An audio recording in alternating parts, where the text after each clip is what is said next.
Miarabantsika tsirairay avindray tratra ity talata fa 7 volana aprily ity sotran'Andriamanitra isika mbola afaka mandray ny ten'Andriamanitra indray amin'izao marain'izao raiso ifaliana lehibe ho anao ihany koa satria hitondra hery ho anao tokoa izany.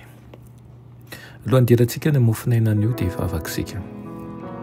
Andriamanitra tompo sy mpamonjy anay eo misaotra anao izahay fa afaka miantso anao indray amin'izao maraina izao. Misaotra ny amin'ny mpanomponao izay mientso manaraka an'izao fandaharana izao. Misaotra ihany koa ny amin'ny teninao izay ho raisinay anio. Misaotra ny amin'ireo ankohonana izay nomenao anay ihany koa mangataka aminao izahay ny amilanao nilokay tsirairay avy eto ary ny mba hitahinao anay manokana ny androsoanay ampinoana ny fandaharananao ary ihany koa ny mba tsy hisy ofery tokoa ny izay minonao fa azo ny fiainana mandrakizay. Mitenena tompo fa voninkainanao zahay anaran'i Jesosy, amen. Lohateny mofinainantsika androany dia manao dininy soratra masina ka ankatoavy. Alaina amin'ny Jaona 7:7-7 manao hoe raha misy olona tanao ny sitrapony dia hahalalany amin'ny fampianarana izy na avy amin'Andriamanitra izany na miteny ho ahy aho. Amen.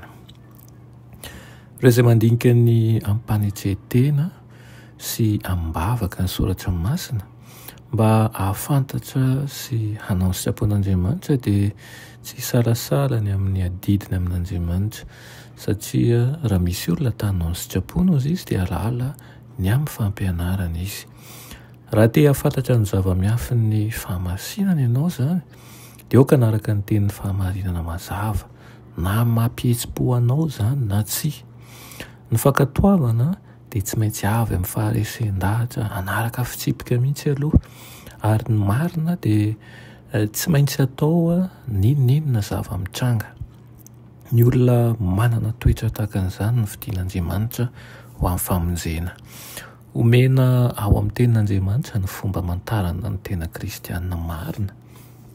Hoy Jesosy manao hoe raha tia ahy ianareo dia tanjona ny didiko. Ny fitandremana ny didin'Andriamanitra dia pirofo ny fanananao anjara amin'ny lovan'ny olona masina eo amin'ny mazava.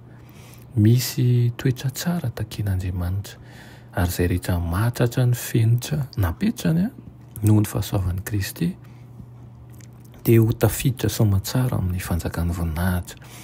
Aka ho tonga mpiara-miasa amin'Andriamanitra ianao raha tianao ny andovan'ilay fitsaharana izay mbola misy ho an'ny zanak'Andriamanitra.